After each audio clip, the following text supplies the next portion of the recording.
What is going on, people? We are Tottenham TV here, back again with a panel show for you guys, and a star-studded panel at that. I hope you're all doing very well in the new year of 2024. It is January 2nd, which only means one thing: that transfer window has been blown wide open, and Tottenham are looking like they're going to get some business done early. But before we get into the panel show, let's introduce everyone on the panel today. In the right upper corner, we have the great Brian Daigle from Tottenham on Tour. Hope he is doing well, Brian. Bottom left corner, we have Rez, who I'm being told is a new addition to Tottenham on Tour as well. Big up to you, Rez. Thanks for joining the panel. We're representing. Representing a Tottenham on Tour heavy panel. And to break things up, we've got Sean from the Spurs talk show, the brilliant Sean Butler. How are we doing today, Shawnee? Always slightly heavier when I'm on the panel. I am on a diet for January, so it's maybe things will change up in February. I'm good. How you guys doing? Doing great. All good. Well, we got some New Year's resolutions, guys. Have we got anything we're planning for the new year? No. Yeah. Love it. Absolutely love it. We're going to continue go as we mean to go on. Absolutely love it, guys. Big up to everyone. I hope let me know in the comments what your New Year's resolutions are. I want to hear from people in the comments. We'll know what everyone is planning for the new year. I want a new centre-back, and hopefully Tottenham are willing to provide that. And we'll start with the news about Dragusin, because this deal does seem to be hotting up, doesn't it? It seems to be one that apparently wants to be done this week. Tottenham are adamant that they want a new centre-back at the beginning of the window. The reports now of a deal being close for around £27 million, albeit Tottenham apparently still locked in negotiations for Dragusin. It's a deal that definitely excites a lot of fans, given the massive need for a new centre-back. I'll go to Sean first on this. The deal for Todibo seems to be now dead in the water. Apparently they want too much money and Nice don't want to sell him. So do you reckon Dragusin is the next best thing? Do you think he is the one we should be going for in this first week of the window? Of the ones we've been linked with, there's a few names out there that I'm big fans of. I like the fella Koitakura at Borussia Mönchengladbach as well. I've got some tuna fish on my jumper. Sorry. That's all right. But listen, I think Dragusin is a brilliant centre back. If you're someone that that likes a defender to defend, then you're not going to go too far wrong with this guy. He's brilliant in the air. He's strong. He's a good positional sense from what I've seen of him. He's a good tackler. He's good at clearances. Everything about him to me screams brilliant defensive defender, defensively minded defender. I have got a question mark or two about his passing. From what I see, obviously I run him through the Y Scout tool and then just zone in a little bit on some of the areas of his game that stood out to me, good or bad. And I think that the passing for me is a little bit questionable at times, but that doesn't mean that he's not going to necessarily improve or fit into the Tottenham system better.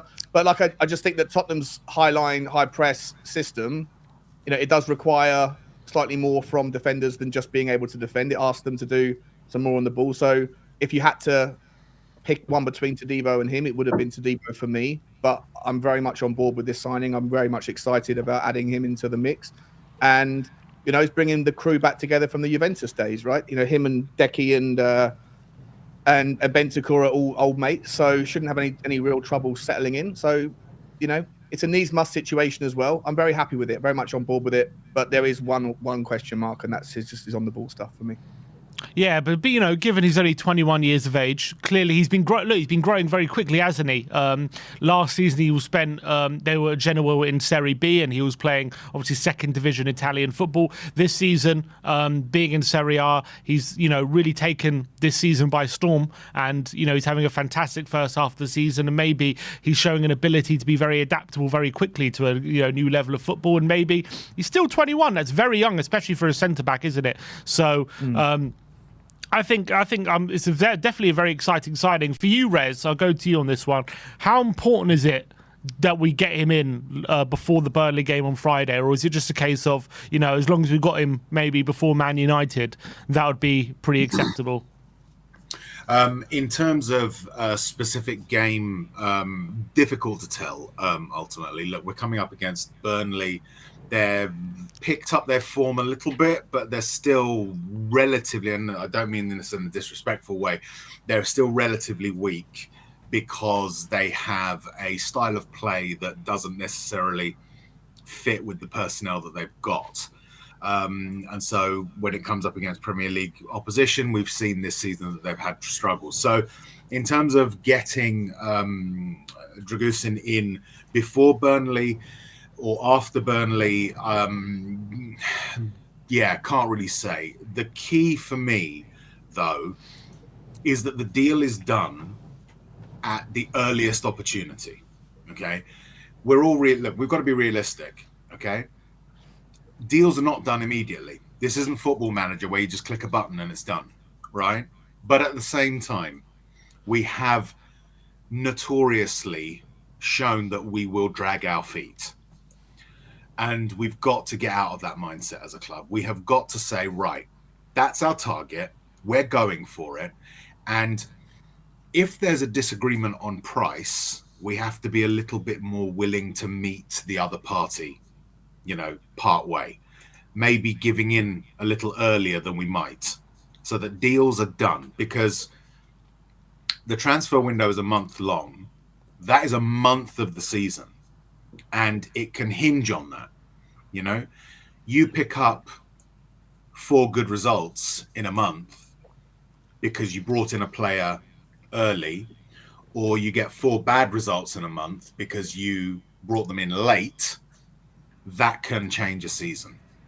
So it is a case of striking while the iron is hot. I would love to see Dragusin in before Burnley, but I would be more pleased by the fact that we got the deal done quickly rather than because he would be available for the Burnley game. Yeah, we do need a centre-back. It would be great if we had an actual centre-back to play against Burnley. But more important in the long term, more important for our long-term objectives, is to show that we are no longer going to be dragging deals out, watching the news of the deal drag its sorry carcass across news now for a month. Get it done, get him in. If it's in time for a particular game, great. And if not, as early as possible. Yeah, and it seems in this kind of situation, obviously, I think Todibo is probably the more ready-made centre-back, ready to come and basically make an impact immediately.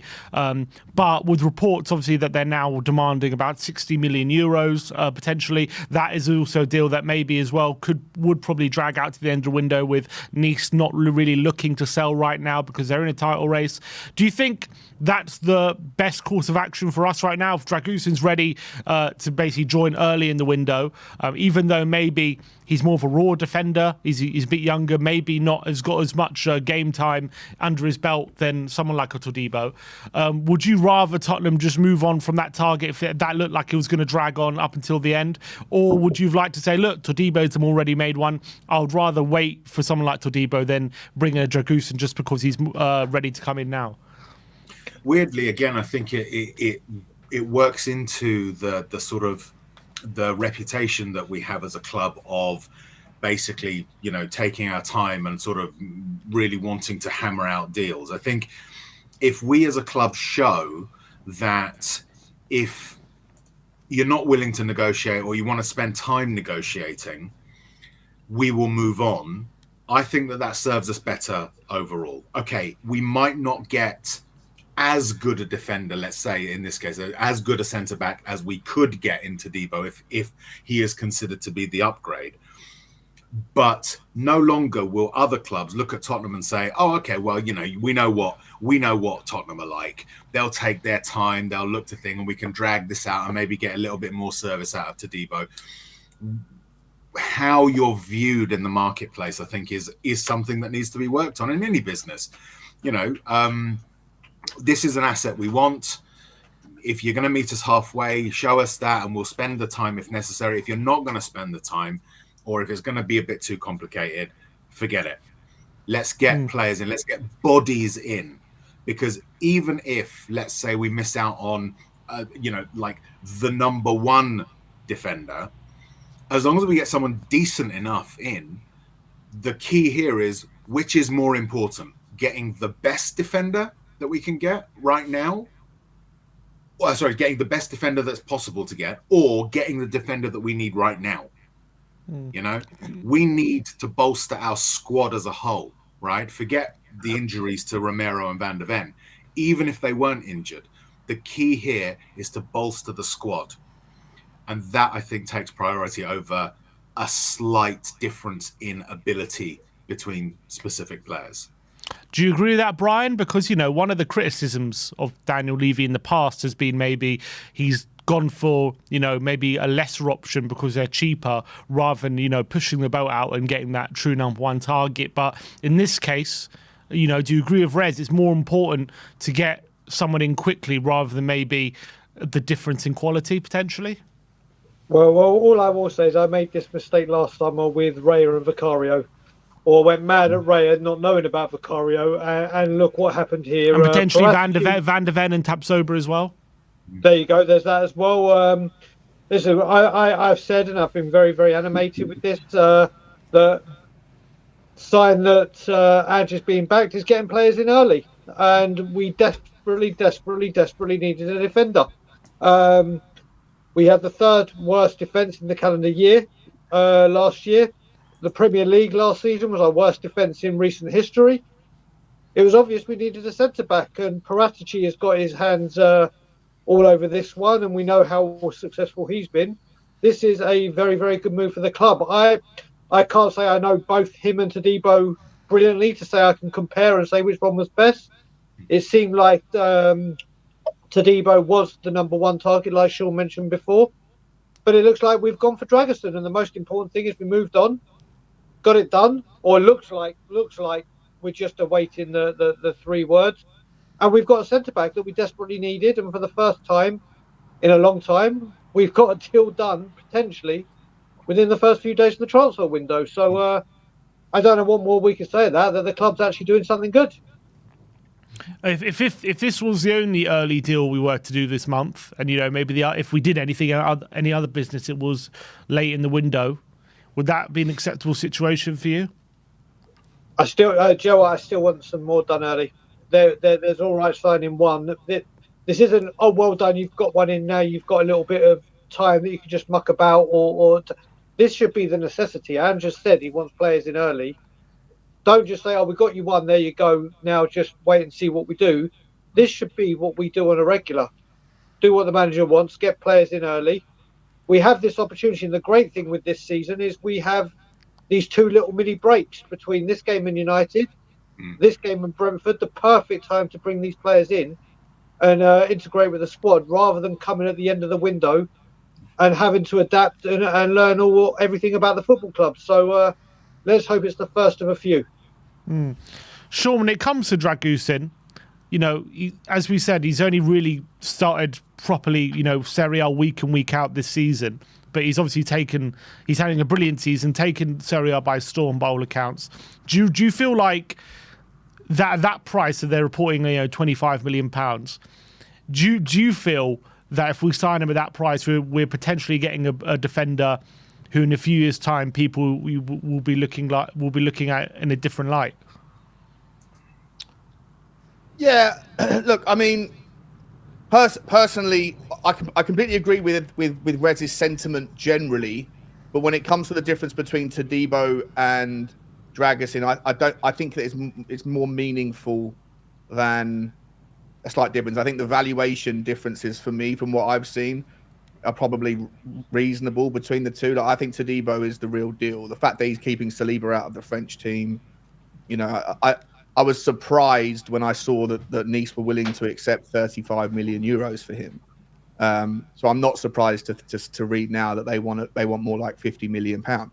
You know, when you compare, I don't know, the likes of him to someone like Anderson at Crystal Palace, or maybe a better example is his playing partner Mark Guehi, who the homegrown tax on Guehi is going to put him up to 50-60 million pound. And I think that Todibo, for me, has got a far higher ceiling than most of the young guys around Europe. And I think that the valuation that Nice are asking is reasonable. And Dragusin, for me, at 25 million quid, it is what it is, right? Like I don't know what we're expecting Dragusin to be. Is he coming in to compete for the first team spot? Is he coming in under the kind of vision that when everyone's fit for the time being, obviously you're going to compete for your spot on the training ground and see what happens. But if everyone's fit and available, you're probably third choice right now. But given the fact that Romero misses, 40% of every season, either through suspension or injury, given the fact that Van der Ven is a player that relies on his pace and has just popped his hamstring for the first time, that's probably something that's going to reappear over the years. Then maybe the sales pitch is we're closing the gap on the drop off, but and we'll see what happens. Maybe you are the real deal. Maybe you are going to kick on and become something that's spectacular. And if so, then £25 million will be a snip. But I think 25 million is about the right price to pay for someone who is coming in as a rotation player when one of the first two is out. That's okay with me. If you're going to go and pay 50 million, 60 million for a Todibo, and you're also selling the same story, I think that's a difficult one to sell. So for me, I think that if you bring in a Todibo, then you really do have three players, that are of exactly the same, or if not a very, very small difference. Whereas I think with Dragusin, there probably is a little bit of a relative drop off, but nowhere near currently to Davies or to the others, if that makes sense. Yeah, I understand what you're saying, and it's probably a similar story with Tapsoba as well. It's probably why we didn't probably go for two big money centre backs in the summer.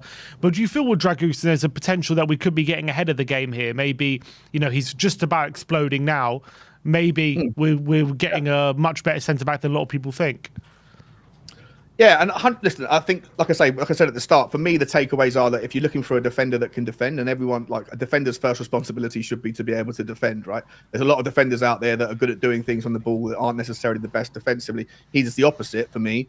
He's someone who can learn the role and the requirements of the new age version of a centre back, but he hasn't been asked to do that for Genoa. He's playing in a back three with a low line, so. You are like I made the same comment about Lloyd Kelly. A lot of people didn't want Lloyd Kelly. It's an underwhelming signing if we did go after him, but he's a player whose physical attributes suits a team that will play a higher line. He's got the pace. He's got the mobility and stuff. And it would be the same. Like, if you had just seen Mickey Van der Ven playing in a low block team, you would never have seen the true version of Mickey Van der Ven. Mickey Van der Ven comes alive when in the higher line. Same, I think Lloyd Kelly might have been the same thing, and I hope that Radu Dragusin is also going to be someone that is going to thrive and flourish under this new model that we haven't seen from him yet. So to answer your question directly, I really hope that the 4 or 5 people that are involved in the scouting now, and they're bringing in the data, they're bringing in the analysis, all this stuff, the coaching, the scout, everything. I really hope that what they've done is identify a player who is worth 25 million for the standard he's at right now, but actually he's a player that they believe is going to transition and absolutely thrive in a different system, and then and we'll find that this player is worth far more than 25 million quid in 18 months' time, having played and shone in a system that allows his best attributes to be seen by the world. And obviously he was brought. Go on, Rez. I think this is the key issue, is that it does all depend on effective scouting of players, however, whatever form that takes. It's these areas that I think we've been a little bit hamstrung with in recent times. I think we've got to sort of think in terms of the holistic approach and how scouting links in with the actual playing of the game, links in with the sports science of things, links in with the physio department, links with the medical department. It's all supposed to be done in the round. I'm going to make no specific indictments, but the perception that has come from the club has always been that we will look to shave every last coin that we can, almost just right down to the bare bones. And I think that can be a disservice. Ultimately, for me, I would like to believe that if we have identified, let's say, Todibo and identified Dragusin, they have both been adequately scouted to the point that we believe that they will contribute and fit into the current system of play. That is what you would hope from your Johan Langers, from Ange Postecoglou, from your scouting team, to say, this is what our principal coach does. This is how he sets his team up. In order to fill a particular position in that, you need this, and this attribute. Whether or not Dragusin necessarily plays in a system that matches that then becomes less relevant, because as Sean said, if you saw Mickey van der Ven playing in a low block, you might not think, oh, well, he plays in a low block. That's not right for us. Mm-hmm. But he's got pace. He's got good control on the ball. He's got strength. Those things, if you can identify those, will fit. It all comes down to the focus of the club becoming, we are going to turn the playing side of things into something special. And that means a great first 11 and a bench to match it. Yeah, completely agree. But to be fair, in terms of your point about the scouting and things like that, do you not? You say in recent times it's something that's maybe hamstrung us. But you do not think maybe in the past couple of years that's something that has been improving, and maybe we are starting to get right? I think it's improving. I think Paratici has contributed to that quite a lot. We've got players in that all seem to fit. At the same time, we've also brought in players that don't. And we've got a large number of loanees out there. Okay, they're young players. We've got a large number of loanees out there who don't seem to be taking any steps closer to the first team, be they academy products or youth prospects that we brought in from elsewhere. I still think there's room for improvement. And ultimately, as in anything football related, if you're not always improving on what you have, you're going backwards. I know it's a bit of a cliche, but fine, we might be getting better, but there's still more we can do. And it has to be that constant iteration, that almost Kaizen approach to how you run a football club. Always looking to become incrementally better at all times, not waiting for that big leap forward and then sitting on your laurels. Yeah, I do agree with that. Just because we've been improving doesn't mean that that's good enough, and we should always be on your guard about what different ways we can improve. But I do like the direction we're going in. I do think, all the things we've been calling for are starting to be put in place, I hope, anyway. And there are signs that we are moving in the right direction. But for you, Brian, in terms of this Dragusin deal, obviously it's another one where Paratici was involved in bringing him to Juventus, and any deal that Paratici seems to have been involved in from Juve has seemed to have gone well so far. So does that give you even more confidence that this could be a good deal for us? Well, let's just look at the the latest youngster that he brought in from Italy that hardly anyone knew in our left back Destiny. This guy has got a huge eye for talent, of this age, and we go back to Pape Matar. He is just hitting bullseyes every single time. And look what I didn't know a damn thing about Destiny. I don't know how many people did, but we are talking now about a beast and a very, very well established Premier League left back in his first half a season. If he has the impact that Destiny has had, we are onto an absolute winner. And you've just got to go back. I think if you look at Paratici's success rate, yeah, you can chuck Galini's and Hill's in that. And Hill may be a little bit questionable because we still haven't been given a real chance. But a huge majority of whatever Paratici has done has paid dividend and been an absolute tearaway success. And long may it continue. And hopefully Dragusin is just the next one.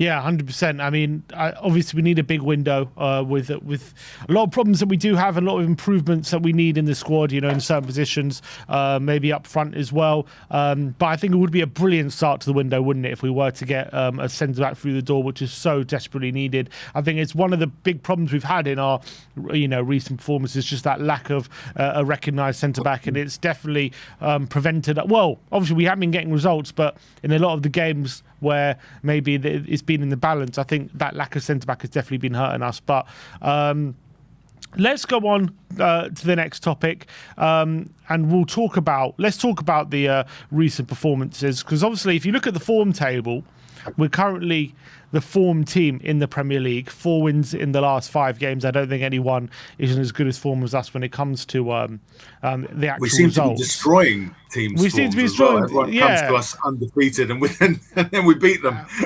Absolutely, but if in a weird way, if I'm taking the performances in isolation, the Forest game we won 2-0 wasn't that impressive a performance, but we got over the line. We beat Everton 2-1 again. Again, that was definitely in the balance, but we ended up winning the game. Against Brighton, obviously, we got a bit destroyed, had a bit of a late rally, but ended up losing.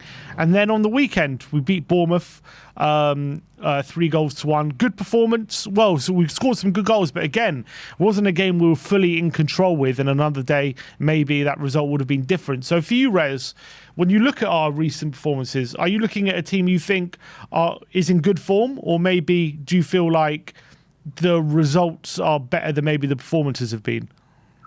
The results are definitely better than the performances have been. That I will categorically state.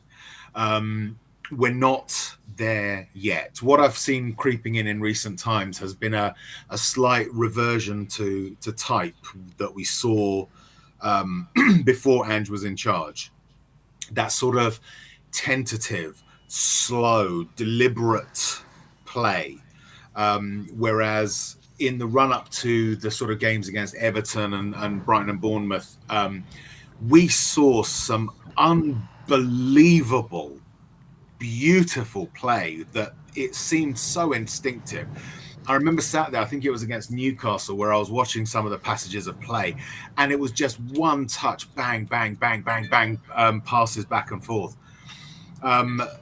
What I saw against Brighton, what I saw against Bournemouth, what I saw against Everton were stuff like that whole trap, look up, choose, and eventually pass. And the pace was just slowing down. I think it comes with the territory of transitioning from one style to another, new manager, new ideas coming in. It's part of the process. But right now, we're not playing wonderfully well, and yet we're still picking up points. That, to me, speaks of a bright future if this manager is properly backed. Yeah, and I think I agree. I think obviously, I think the performances maybe haven't been their best in the last few games, but you can clearly see what we're trying to do, and I think a lot of the problems have been the fact that we've got so many players missing and we're having to make do with what we have. And I think he is making the best of what we have. I don't think we can expect much more. And I think even though the performances in terms of dominance and control maybe haven't been the best, when we've needed those moments of quality, we have how we've come up with them, and that has made the difference. I'll go to Brian though on this one. What have you made of our recent form in terms of, are we lucky to be where we are, or do you think in terms of the results there's nothing to be negative about? I don't think we're lucky to be where we are, especially with the injuries, how the team have performed. I think you look at it, Everton and Bournemouth. We had our moments where we were on the ropes, and if they were a little bit more clinical, it could have really punished us, but they didn't. We got the job done. I take more of we got the job done whilst not playing the beautiful, wonderful stuff we saw against Newcastle constantly. You look at Brighton now. Brighton, to me, was an absolute disaster. That first half was just unacceptable. The beginning of the second half was. But in the second half, when we started fighting back, I looked at it, and obviously, Richarlison came in for a lot of criticism for being offside constantly. And it's something he needs to work on. But I also looked at it and thought, you know what? If James Maddison or Bentancur's on that pitch, those passes for where Richarlison scored, those balls are passed quicker. Those balls are into Richarlison quicker. And the goals have a very, very good chance of standing. It wasn't just bad forward play. The midfield wasn't doing what it should do or could have done. We didn't have those players that had the quick speed processor thought to release the ball quicker. So at Brighton, we were humbled. Brighton, we were an absolute car crash and we got punished. But what I'm taking out of these games is we're not playing at our best. There's moments where breathtaking. some of the football in the Everton game, like that one-touch football in the centre, some of it was breathtaking, but some of it was very, very concerning. But the most important thing was when we had to get a result, we dug it out. We got there. Can we say that over the last few seasons? We can't. We saw what happened last season where we went one down and everything just fell off a cliff. So I still think our form can get a lot better. I think the performances can get better, but the big teams get the big prizes by winning when they're not performing well, and that's something we've actually been able to do recently, which is what I'm taking more positively than negatively. And Shawnee, how do you assess our recent form? Because it's interesting, isn't it? When you look back at that 5-game winless run, we probably had performances in that run which have probably been better than some of our recent performances. Maybe even games we've had more control, but we did go for those 5 games without winning, and we ended up on a really bad run of form. But no one really panicked because they could see the performance level was still good. How would you assess our last 4 performances? Is there anything to be concerned about, maybe with our lack of control in some games? Or do you just feel as soon as we get some players back that will be absolutely fine? I'm not sure I feel necessarily the same as a lot of people do, especially about the Bournemouth game. For me, look, Tottenham's performances depend primarily, for me, on what Tottenham do in the game and whether or not they are sloppy on the pass and sloppy on the control. If their first touch is not quite on it, then Tottenham give up chances. And if you're going to give up chances in this system, then you're going to face a lot of opportunities against you. Against Bournemouth, personally, I know that the game changed when Sarr went off injured, and just seen he's signed a new contract. That's fantastic news, Look, I think that this system is about calculated risk, and we throw people forward. We go after, we go at 100 miles an hour. It's like we're always playing like we're 1-0 down.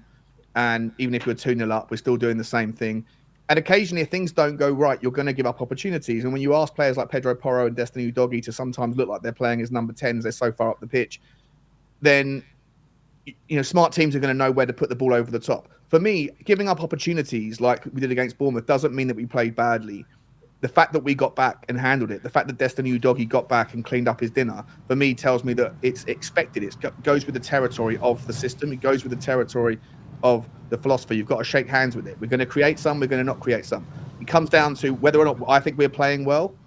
It comes down to whether or not out on the ball control, not necessarily controlling the midfield, but what we're doing literally with the control of the ball. If Richarlison's first touch is on, then Tottenham are playing well. If Richarlison can't trap the ball, then we don't play very well. It's that kind of meaningful in the way that Tottenham play.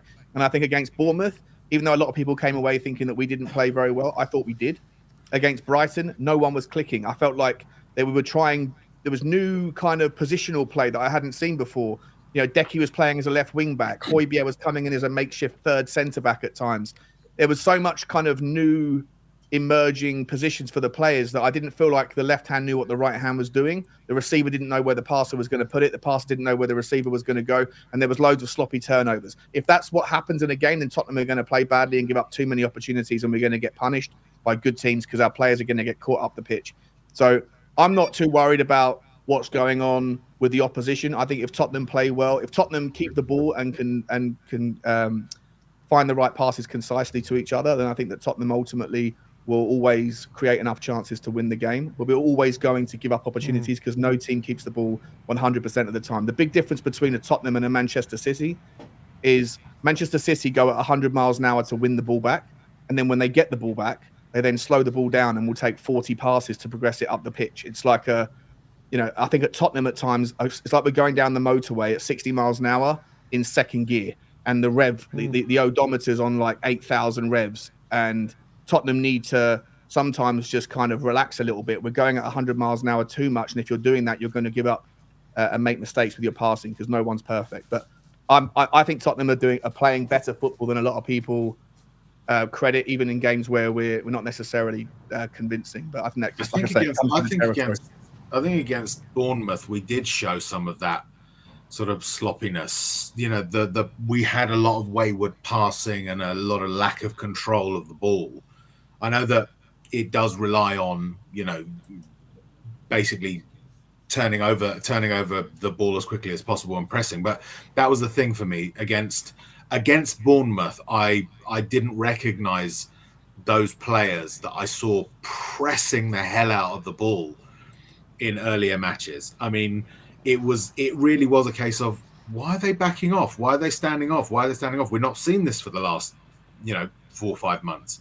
That's why I think against Bournemouth, our performance was a little bit less than what we've seen. What Ange said, I think it was against Brighton, that they might have been tired, because I saw, again, a lack of press, a lack of intensity. That's where I think it wasn't in terms of whether or not we scored well or controlled or had majority possession. It was some of the hallmarks that seemed to be being instilled in the team in earlier games had gone missing. So that's why I thought we didn't play well against Bournemouth, even though we got the win. I think that just falls down to how lethal and clinical and sharp we were in front of goal. But I think it's all a process. I think it becomes, you can't just immediately do the right thing every time, because you're still getting, as a player, you're probably still getting new information, getting new ideas being instilled. So some of the stuff that's gone before, you might forget while you're thinking about the new thing that you're doing. I don't criticize them for it. For me, it's merely a case of, this is what I observed. Don't you feel like in the Bournemouth game, though, they always say, when you're on top, you need to take advantage of when you're dominating. And, against Bournemouth, I felt like that's pretty much what we did. First half an hour, we were the better team. We got the opening goal. Then, for the next 40 minutes or so, we were probably, under the cosh for a lot of it, and Bournemouth didn't take full advantage. And then we got a second win, didn't we, around 70 minutes? And we were back on top and got another couple goals. And isn't that what good teams do when they are on top? They take full advantage of it.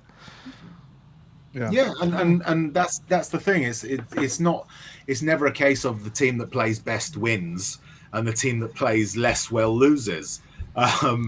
How many times have we witnessed and been on the end of a team that plays utter dreck, but has one player? The one that always sits in my mind is that Newcastle goalie who every time he played Spurs had a worldie, while the rest of the team around him, was rubbish.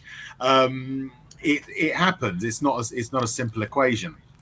Against Bournemouth, I think we gave up 4 chances, four shots on goal. One of them they scored from Alex Scott. The other 3 from memory were just pot shots from 25 yards that piddled their way to the keeper. Solanke had a few chances, right? Yeah. Solanke had a few. Yeah, the ones that doggy bodied him out the way, or are you talking about the ones where it hit the bar? No, there was one that he skied over the bar. But there was one as well. There was like a ball across the face of goal, and he was attacking the near post. And another day he tucks it away, but he put it wide. And then he had a couple of headers, didn't he? One save from Vicario and one which he just didn't quite catch. They did have the openings, but then again, this is always going to happen though. This is the system that we play. When you play against, especially when you've got Emerson Royal and Ben Davies, who aren't recognised centre backs really. Who haven't got the pace to get back, and yet you're playing the halfway line as the offside trap against a Dominic Solanke, who I think has been the fastest player of the month 3 months in the Premier League this season already. You're going to give up those chances. That, like I say, I just think it's difficult to expect the Tottenham philosophy the way we're playing to not give up chances, because you're not going to be able to keep the ball for 90% of the game. The point is that it's not said in a critical manner of, they should have done it better in that sense. I mean, they could have done it better, potentially. It's merely a case of we are still in that point of moving from one thing to another, and the fact that it's not a simple equation. Again, it's like people that either rely entirely on statistics or those that reject them completely. It's actually a mixture of both, right? You use both to form your rounded thing. It's not as simple as Solanke got no chances or Bournemouth had only 4 shots on goal. Yeah, but what about those shots that didn't hit the target but were from 6 yards out, for instance? There were a couple of those. No, okay, but my overriding point here is I'm only using it as an example. I'm only using that as an example. I'm not saying specifically in this instance. It's not a simple equation. We are in a period of transition, and I don't think even when the transition is complete. There'll be times where we play well and probably come away with a bad result, and then there'll be times where we'll play badly and walk away with the result. I think against Bournemouth we played badly but got the result, and that will happen. I disagree. I think we played well and got the result. I personally think that you look at teams like Liverpool, who also have a very aggressive style of play. They are always going to give up opportunities as well. So even when we are in transition, I take the point, of course, we're nowhere near as good as we can be yet. And there are going to be games when you give up more opportunities than others. But I don't think we're ever going to be in a situation where we're flawless at the back. I think that we can't have 15 players on the pitch. And I think that we have to get on board with the idea that even if you give up several chances, it doesn't mean that you haven't played well. And that isn't what I'm basing my analysis on either. That's the thing. I'm not basing my analysis on that. What we need to do with it as well, I think, is, like Sean said, if we give away chances because of the way we play, the onus is when we create chances, we have to take them. We have to always take them and be more ruthless. So, yeah, go on, Brian. Keep going. No, I was just about to say, there's games where we haven't, like we've created 20, 30 opportunities and maybe scored 2, or maybe even got 1, where we were 1-0 up at half time and we're absolutely blowing teams away in one half. And then the second half, obviously, we hadn't taken our opportunities. Look at Villa; it came back to and that's the part of the thing. If the defence are creating opportunities for the opposition, we've got to make sure the front line are getting the goals to make sure that that's not going to be an issue. And I think that's the balance we've got to try and find. And that's where I think we fell down against Bournemouth, is that we weren't as creative. We weren't creating as many decent chances as we may well have done. You know, that was where I think we fell down. Okay, we did convert the ones that we made, and that comes down to the chances that were created, especially Richarlison's goal was, an absolute peach of a chance, and you had Sonny, with his eye to goal. It's not the defense for me that made us less good. It was the fact that we didn't see as beautiful and free-flowing a creative and attacking team that we have seen prior to those games. Yeah, for me, I always kind of judge a performance on how many chances you create compared to how many you give up. And to be fair, probably based on that, you would probably say, we probably did, even though Bournemouth had their chances and they missed them, we had a lot of chances ourselves. We've got to remember that Richarlison chance he was played in and he miscued. Sonny had a number of opportunities down that left-hand side, which he didn't make the most of. Richarlison... Brian Hill hit the bar. Richarlison had another opportunity just after Son's second as well, which forced a save out the keeper. So we did have the opportunities. I just think it came in different spurts. I think it came in the first 20, 25 minutes. And then I think for the next 40 minutes, we only had one shot. And then we were very much, on the back foot. And then for the last half an hour, last 20 minutes, we had another load of opportunities. So I think on the balance of it, we were probably lucky that during that period, that 40-minute period, we didn't fall behind or concede an equaliser. But I think we also do need to acknowledge that we did create chances in the periods we were on top, and that's all you can do when you got, especially when you're facing teams who have 8 wins in their last 10 Premier League games. Going to come here in high confidence and they play aggressive style of football as well. You got to expect them to, at points, especially with our makeshift team, our backline, they will create chances at points. But we made the most of ours. The key to an Ange Postecoglou team, from what I've gathered, and I'm not a great student of him or anything like that, I've done a little bit of looking into it. It's about consistently creating chances, right? Consistently being creative. That's what he aims for, so that it doesn't have to rely on super fit players to then overload teams at the end of a game while the others are tiring. That was a bit of what Poch used to do. Poch used to overtrain them so that they were supremely fit. And we used to score a lot of late goals under Poch and win games late on. With Ange, it's a case of you play this way and you create chances. You'll give up chances as well, of course, but you'll create chances throughout a match. Whereas because it's not quite settled yet, because it's not inured in the team yet, there will be periods like that where they can't get it to click, and that is what we're seeing right now. I think that's the phase of the change. just to touch on your point, Sean, about, we have to get used to the way we're going to play and the chances we do concede. And I agree with you. We commit a lot of risk. The back line is very high up, and the way we play, we are going to concede chances. But if I look at the stats in terms of expected goals against, we're third bottom. Now that surely, as much as I agree with you, we do play a high risk game. The top three teams in terms of expected goals against Arsenal, City and Liverpool, they also play a way where they're going to commit risk, yet they're not conceding the chances we are. Obviously, it's a process. We're still very early on. But that surely he wouldn't want to be, third bottom for that kind of statistic, right? No, of course not. But I think that you also have to, marry up how many times have our back four, our first 11 back four played together this year? 10? First 10? After that, I don't think there's been a game where all four have played together. Absolutely. Right. And I think they're all learning the new system as well. I think it will get better over time. Like I was saying before, I don't think Rez and I are too far away on our points here. I think we might look at the Bournemouth game, but I think we actually agree very much on the overarching kind of theory that the team are getting better. They're learning. They need to improve. But for me, I just think that and I'm not saying anyone on the panel is saying that, but if anyone thinks that we're going to get to a point where, we're going to be looking for clean sheets more often than not, I don't think that's going to happen. I think that we're always going to give up those opportunities. Look, there's no easy games in the Premier League. I think that every time you step on the pitch now, there's every single team has got at least one player who can do a lot of damage.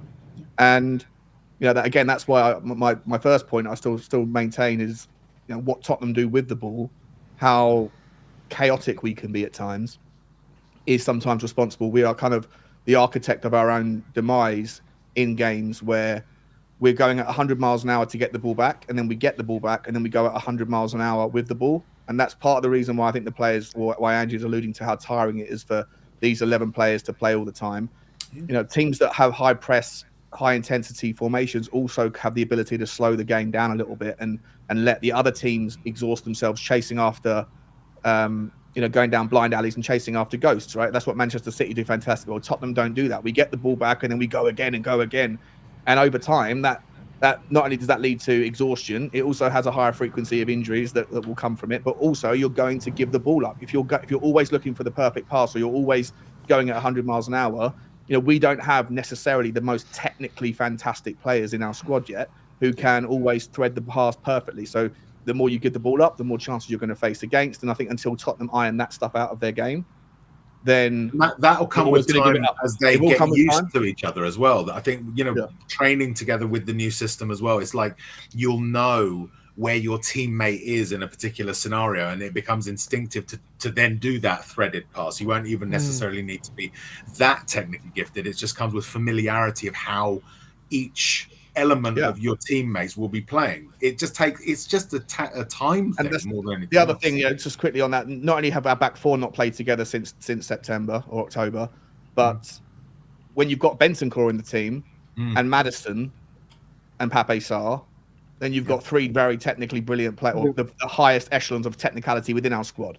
At times in the last 2 months, when we've gone through that rough patch, we've had Ollie Skip, who there's good things about his game, there's bad things about his game. The bad parts about his game for me are his on the ball, his passing stuff. Yeah. I think Pierre Højbjerg as well can be a little bit sloppy. And so, when you get Bentancur back and you have Maddison at the top end of the pitch, there's going to be more kind of levers to pull in terms of maintaining and retaining possession. And I think that will then naturally offer less opportunities for the opposition. So when our injuries get back and with time, I think we'll get better and better and better at this system. But I still think that even in a perfect system, perfect viewpoint, we're still going to give up opportunities. I think that just comes with the territory of the system.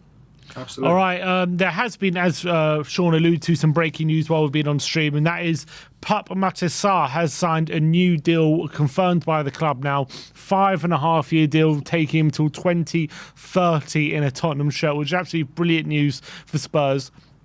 And I'll go to you, Brian. Obviously, he's been a fixture of the side this season, 20 years of age. I mean, if he feels like he's been playing for Tottenham for like a decade now, with how much of a mainstay he's in the team and how important he is to the team this season. How important is this contract, this news, and how high do you think his ceiling is, considering his performance level at the moment, and he's only 20 years of age? I think this guy. when you've heard people, first of all, let's just say this is a fantastic piece of business from the club. Again, let's to 2030. This is tying someone down that was due a contract. Has been exceptional this year. Should have got more games under Conte. I don't understand why he didn't, especially after AC Milan at the San Siro. Should have been given a lot more game time. I thought it was outstanding. You've heard people say, "Oh, he moves like Yaya Toure," or he's a Patrick Vieira. You even heard say he's got parts of N'Golo Kante to his game. Well, if you want to be in his kind of position, if you want to be linked to three players, that's not bad for you to begin with after a handful of games. I wouldn't mind that. I think this guy's ceiling is super high. I literally thought that when he came in, Bissouma was making him look good. You look at things now, and you look at it and say, well, maybe it was the pair of them helping each other, or maybe Sarr was helping Bissouma be able to do what he's done. I think Sarr has been the unsung hero of the season. A very richly deserved contract. Thankfully, he's got it. Like we knew yesterday, apparently this was done. We heard it from Fabrizio. Now the club have officially come out and said it. It's another sign of intent from the football club, which is good to see. And this is a player that has richly deserved a contract, and I'm absolutely ecstatic it's now confirmed. Yeah, 100%. And Sean, this is a player I feel like, when you talk to maybe opposition fans or maybe just, general fans in the Premier League, maybe he doesn't get maybe the praise or recognition he deserves. And given how he's performed this season, like at 20 years of age, like, do you think he should be getting a bit more attention than he is getting in terms of how well he's playing? Attention from who? Sorry. Just like the general Premier League fans, or do you think he deserves more respect? I feel like he does it. Maybe he's a bit underrated. Yeah.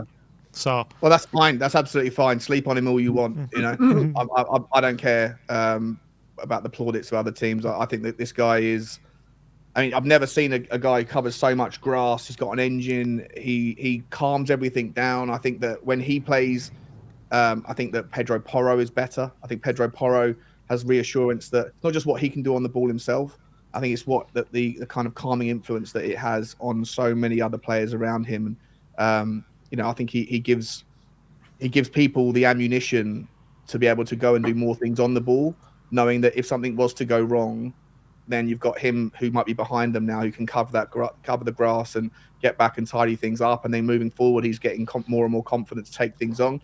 I think in the first few games of his career with Tottenham, he was shooting too wildly. He had too much of an appetite to take a shot from distance, and it was like a little bit over the top. But now he's picking his moments, and I'm so devastated for his injury. I hope it hasn't ruined his international, his tournament that's coming up. But I'm delighted that he's here. I'd love to throw back a quick question to you guys, because I was having this conversation with someone else. I think it was Adam William Cahill. He was saying if someone came in and offered £70 million for Pape Sarr, would you take it? Nope. I don't think right now I would. No, I don't think I would. I think he's got. Look at his age. Look how well he's playing. This guy is only going to get better and better. I think not only that, I think he's got a brilliant personality. He's so popular in the dressing room. I think that those are also very important traits. And I think he's starting to contribute more and more when it comes to goal contributions. You can see how amazing he is off the ball as well.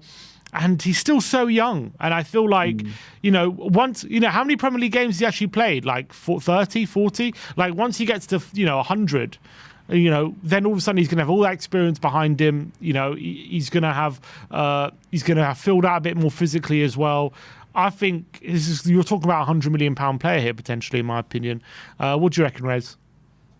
Yeah, I mean, I think looking on reflection, we shouldn't actually be that surprised that he's a good footballer, because I think he seems to be made almost entirely out of legs, right? I mean, it's like, he's like an antelope, the guy, just brilliant. I love him. I love watching him. He's so calm, so measured on the ball, at the age of 20, he has culture to his game. Give him some time. Give him a little bit of bulk. Give him a taste of real, the edge of competition. This kid's going to explode, if he his counts development as is next year as managed, well, doesn't he? because he's still developing as well, if his development is managed properly, he will he will probably, if it's done right, he could become the player we expected Ndombele to become. Not necessarily in exactly the same style of play, but remember when we got Ndombele, thought, yeah, this guy's going to be the next big thing because of all that natural talent. That's Pat Matasar, as far as I'm concerned. He's got a very bright future ahead of him, and yeah, I'm thrilled that we've got him on a long-term contract, because even if it comes down to a case of someone tries to poach him from us, we're not gonna lose him on the cheap. I'd hope that doesn't happen. I would like to see him stay and become a superstar with Spurs and be part of a resurgence of retaking our place at the top table. So yeah, all good news as far as I'm concerned. Do you think that's the path he's on the path to superstardom? Yes, I do. I do. Yeah. He's got a taste for winning things with his national team, right? He has all the attributes to do it. He seems to be relatively level-headed. He doesn't surround himself with, an entourage. He's not eating McDonald's unauthorized. Sorry, I couldn't help taking another swipe at he's got all the attributes. We can't say what the future holds, okay? Anything can happen. Not just in terms of, let's say, the basic things like injuries. Who knows? He might have some personal issue that crops up that stops him. But with a fair wind, with the right conditions and the right assistance and, looking after his career as best he can, I think the guy can go right to the top. Right to the top. Yeah, I agree. I think it's easy to forget just how young he is, considering how consistent he's been this season, and what a mainstay he's become in the team. And almost, we don't know what you've seen the form that we're on when he's off the pitch, when he's not been selected, and we just don't look the same, do we? And he as people have said, he seems to be that glue in that midfield. And it's one of those players you only realise how important he is until he was injured, and all of a sudden, we're getting overrun in midfield a lot, and we're not clicking in the same manner. And I think I completely agree. I think he's got such an amazing future. I can't wait to see many more years of him in the Spurs shirt, and I think he's going to be an absolute star in the making in the Premier League. I think he's absolute quality. I think he's going to get better and better. I wouldn't be surprised if he starts notching up with even a few more goals in the future down the line as well. I think he's got quite a good shot on him. I think we haven't seen the best of that either. I'm really liking the look of him. I think he's done phenomenally well this season. So big up to Spurs for signing that new contract for him up to 2030. So hopefully another at least 5.5 years of Papa Matasar. All right, we'll do one more topic and then we'll end the show. And this is obviously surrounding the league position in the table. It's been well noted that, with all the injuries we've had lots of problems this season. After the pretty much the 10th game of the season, we've had to play pretty much a mix and match team. And yet when you look at the table, we're only 1 point behind Arsenal at the time of speaking. They've just lost 2 games in a row. So I'll go to you, Sean, first. Will we finish above Arsenal this season, do you think? If you were to make an assessment of where both teams are at the moment, and with the players we've got to come back and all these different things, Arsenal still in Europe and a lot of different elements to it, do you think we're going to finish above Arsenal this season? Or is there a reason to believe we will? Yeah, 100%, 100%. I'm sorry, I've been called out all year for all season from Arsenal fans and from neutrals, because I've been saying that I don't think Arsenal are anywhere near as good as they think they are. Their fans think they are. I think that they thought that last season was this punch through their ceiling, punch through their normal levels, and that's the new normal. Maybe it was, but actually the other alternative is that last year they went too high, and now gravity's pulling them back down to earth. I don't think they're that spectacular, and I think that they are one injury away to a key centre back to being incredibly vulnerable. I think that their defence has kept them out of trouble. I don't think their attack is doing anything. I think Martinelli has been poor. I think Saka's been massively underwhelming. Jesus and Nketiah aren't pulling their weight. Thomas Partey, don't know whether he's coming back. I think that they're so desperate to look for superlatives that they're making out that Declan Rice is the best signing since sliced bread. And I don't think there was the value for money in that. I genuinely Declan think Rice isn't the best signing since sliced rice. There you go. Perfect. Right. I feel like I think Arsenal are there for the taking. Obviously, things can change. Injuries can change for Tottenham. Injuries can change for them. I think that if they were to go and get a wonderful signing, if they were to sign an Ivan Toney, if they were to be able to make it happen in January, then maybe that's the final piece of their jigsaw to get them going again. But I think that some of their key players go missing in big games. They've got a lot. If they consider themselves in a title race, the fact that they're now fourth, a point above us, but 5 points behind the leader, then basically every single game from now on for them is a big game. And a lot of their players go missing. We call him Ghostergaard for a reason, right? So for me, I look at Arsenal and I see a lot of vulnerabilities. And I look at Tottenham and I see a huge amount of promise, considering how many players we've got to come back, how much of our excellence we've got. And we're only playing 1 game a week. They've got 2 games a week if they think that they can really fight on 3 different fronts going forward. So for me, I'm not going to get crazy and say Tottenham are in a title race, but I think that what I am going to say is that certainly Tottenham and Arsenal, it's neck and neck. And I think if I, was to be brave enough, and I say that there's absolutely no reason why Tottenham can't finish above Arsenal. Yeah, I think that's well put. And for you, Rez, like if Arsenal had to contend with some of the injuries we did, like I think if you look at our injuries, and the equivalent for Arsenal, like if Arsenal had to contend without Saliba, Gabriel, Odegaard, and potentially Declan Rice for much of their season, how do you reckon they would? And Saka, how do you think they would cope with those injuries? They'd have fallen apart by now. They would have imploded. I think, I'm not sure if I'm 100% accurate on this. I think they have had the best or the most fortune when it comes to injuries out of the entire Premier League. I think, right? They have not had to cope with what most of the league has coped with. They certainly haven't coped with what we've had to cope with. And the thing that has been annoying me, I don't like to spend a huge amount of time on Arsenal, if I'm being honest, right? I'm a Tottenham fan. I don't necessarily base my support on what they're doing. It is part of my support, but it's not the main aspect. What we've had to cope with this season has been this almost avalanche of media filleting over Arsenal are going to win the league this season. Gabriel Jesus is, for me, one of the top 2 most overrated players in Premier League history. He has never delivered, never, right? And yet all of a sudden he's the savior of Arsenal. He's going to turn them into title winners, right? It's all fluff. It's all surface. It's like Arteta himself, when he was quite early into his tenure, there was the Guardian did a fluff piece on him, and I always bring this up about how he planted an olive tree outside his office at the training ground. Yeah, because olives make you a better footballer, right? This guy, he's not equipped either, right? Captain Lego is really not a top flight manager as far as I'm concerned. He took Unai Emery's team and won a couple of pots with that.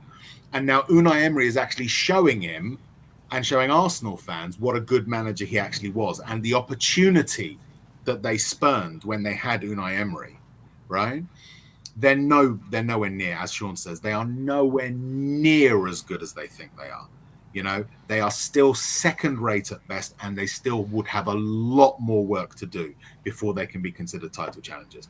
We are in a similar position in as much as we're building towards something. We're behind them because we're earlier on in our process. But if you came back, if Ange Postecoglou was here in 5 years' time, and you come back and see Tottenham, they would be streets ahead of where Arsenal are now, 5 years into the Arteta project. Do you think if you just took both teams' performances from this season and you asked someone to look at it fresh, who would be in the 5-year project and who would be in their first year? Do you think they would be able to tell? Yes, I think they would, because there's polish to what they do. There is polish to what they do. It's just not particularly good. That's the thing.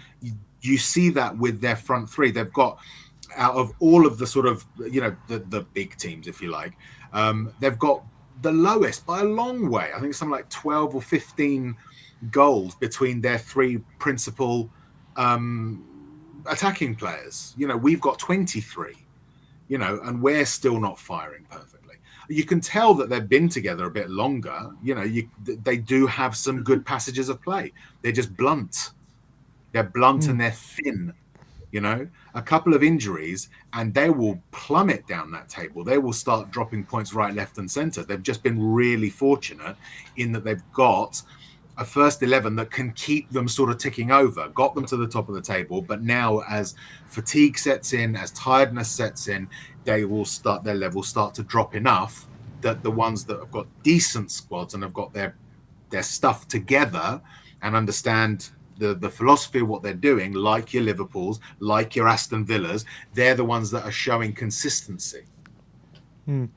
Where do you stand on this, Brian? Do you see us now in the same ballpark as Arsenal, or do you still think we got some catching up to do? No, I think we're in the same ballpark. I really do. Unfortunately, I've got a few very, very close friends that happen to support that lot down the road. And they've all said to me individually, do you know what? If we had your injuries, I would rather have Postecoglou in charge rather than Arteta to see us through, because they just don't think Arteta could focus or could deal with it as well as Postecoglou has had to deal with it. We're 1 point behind them. And they go talking about Saliba. And don't get me wrong, Saliba is a wonderful player. I think he's one of the best defenders in the league. We haven't been able to play our two centre-backs together since Chelsea. Yeah. We keep going on about it. There's just 1 point. And if you look at the gulf between us at the end of last season, we looked a million miles away from them. Like, I thought after the way we ended last season, I thought, all right, well, that was a good 6 years we had above them. Now here we go again. We're going to have to wait God knows how long to do it again. Well, what we've achieved under Ange in this short period of time just goes to show, once our players are back, if January is as successful as it started to look, with Dragusin looking like it will be done, Sarr signed, then that should be Arsenal fans called Harry Kane a one-season wonder. Them finishing above us, hopefully, will be a one-season wonder. And then the golfing class will just expand, because I think everything on the playing side is what we're looking at now. Manager, players, is all going in the right way. And if we can keep this team fit, if Maddison comes back and gets to the levels he was at, if Van der Ven comes back to the levels he was at, and everyone can chip in, and Son comes back unharmed from career, as does Basuma and Sarr, my God, this team on paper is a lot more ruthless than that lot down the road. And when they come to when they come to our patch in April, hopefully that'll be. Can you imagine, like we did it on the last game of the season at White Hart, or the last North London derby where we confirmed St Tottenham's day is over? Let's hope we can do that again come April or whatever it may be. I think we're in a much bigger and stronger position than them, and we do finish above them. I really do think it. Yeah, I think we've put ourselves in an amazing position considering, the injuries that we have. And, even if you just look at the football both sides have played this season, I think we're playing a lot better brand of football. I think if you look at, I think there was a stat, I think we're top of the league for goals scored from open play. And Arsenal are near the bottom. They're really struggling to score goals from open play this season. They've had to rely very heavily on penalties and set pieces to get them out of trouble. And yes, I know all good teams, have to be good at those things, set pieces and stuff. I know Man City like a very good team from set pieces, but it's very impressive to Tottenham to be where they are so early on. And considering that we've got all those injury problems, to only be a point behind them, logic would states for me that once we get those injuries back, we're definitely gonna have an amazing. I just think we got an amazing chance to do it this season, which I never expected. I really thought Arsenal would kick on from last season. I really thought, Saka and Martinelli both being 21 and 22, just the more games, they're just going to press on. And I'm sure maybe they can have incredible second half of the season, but first half they just haven't been at the level just yet. I thought that young team would really kick on. They haven't just. I think Arteta's basically started to run before he can walk a bit. I think he's seen what Pep does every season. He always keeps other oppositions on their toes. He changes things up.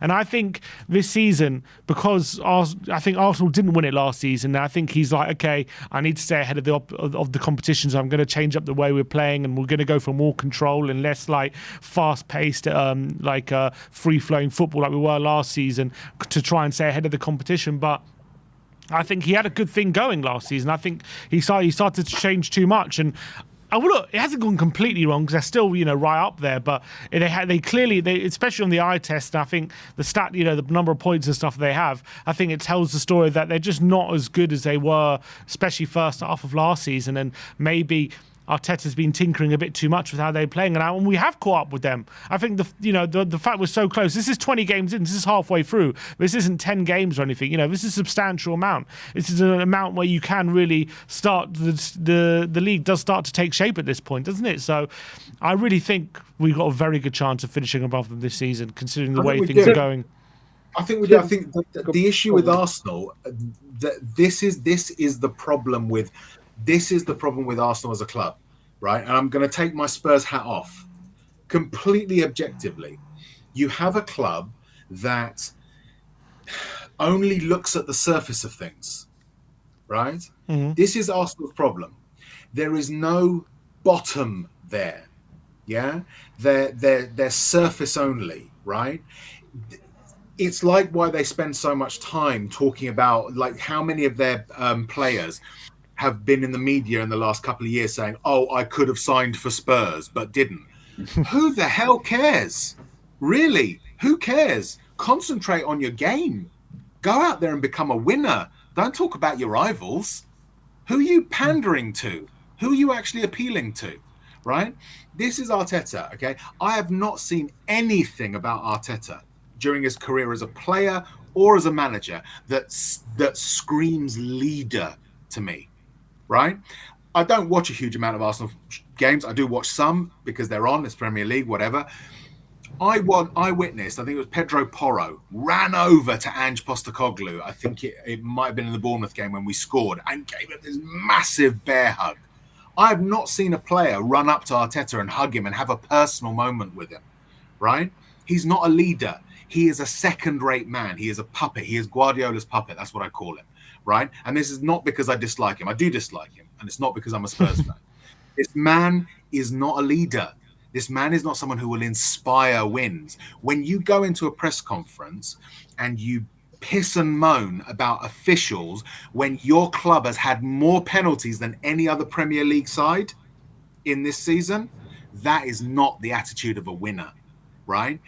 The attitude of a winner is when Postecoglou is asked about that slight disagreement that they had with the Bournemouth coaching staff, and he says, oh, we were just wishing each other Happy New Year. That's a leader, right? And Arteta is not that. And that's the problem with Arsenal right now. All right. I think we're going to leave the panel. Oh, sorry, Brian, do you want to say anything? No. Let's finish it. Sean needs to dart off. So we'll. I've got nothing to say. I can leave. You guys can carry on if you want to talk. We are going to end the panel show there. Appreciate all you guys' time. Appreciate you, Brian, Rez, and Sean, for joining me on today's panel show. If you want to see, I guess we'll plug Sean first because he's got to go. Sean, Spurs Talk Show. The link is in the title. Do you want to, plug any shows coming up?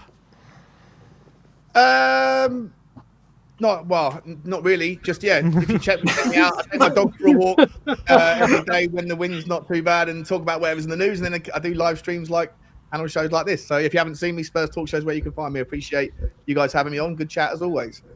Big up to you, Shawnee. Appreciate you coming on. Go check the link in the title if you want to subscribe to the Spurs Talk Show. And as well, appreciate you, Brian and Rez from Tottenham on Tour, for joining me on today's panel as well. The link is in the title, so go check them out and give them all a subscribe. Share the love, guys. So appreciate all you guys' time. But look, appreciate everyone who commented on the show and everyone was watching. The clips will be out a bit later on, but we'll see you all very, very soon. Hope you have a lovely rest of the day. Like, subscribe, and comment. And as always, come on, you Spurs.